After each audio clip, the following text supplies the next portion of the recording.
New York Times bestselling author and psychiatrist Dan Siegel talks about the nuances of the reward center of the adolescent brain and how that relates to teens' risk taking. Here's Dan. Now, one of the ways that this brain is changing, in addition to the pruning down and the myelinization that creates a more integrated brain, is that the brain also is changing what's called the reward circuitry. These are a set of networks, really, that go from the top of the brain to the middle of the brain to the lower parts of the brain, and they determine what feels like it was satisfying, what feels like it was rewarding when we do it.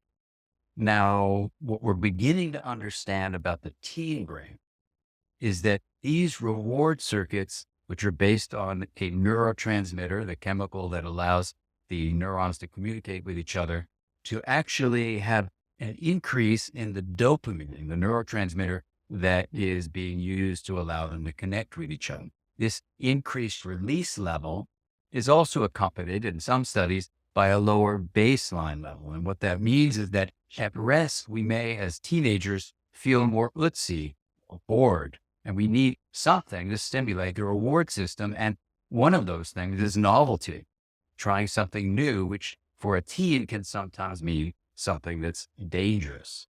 Now, what happens is you get an increase in the dopamine that's released. And so your brain says, oh, that felt really good when I was doing this fast driving, or, as you probably are aware, anything of addiction is associated with dopamine. So the use of substances that release dopamine, like alcohol or heroin or cocaine, is greatly increased as are behaviors that can be associated with release of dopamine. And so the reason we see addiction most likely to have its first onset during the teen years is because of this finding. Now, all of that means that being more informed during adolescence about how the brain works, both in the remodeling of the brain that you can influence and in understanding how this shift in the dopamine circuitry combined with what's called hyper-rational thinking, which is basically where the brain of a teen says, what's the exciting aspect of a choice? Like going fast at 100 miles an hour in a car would be so exciting. Oh my gosh, there's a 30% chance, I might get injured or someone might get hurt. Well, 70% is greater than 30%. So in a hyper-rational way, I say it's most likely to be fine. And I drive that fast. That's why it's called hyper-rational thinking.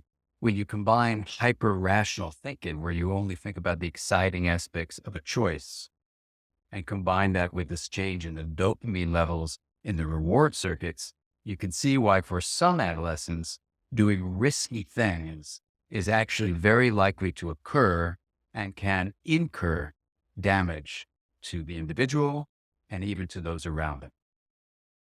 Thank you for watching this video.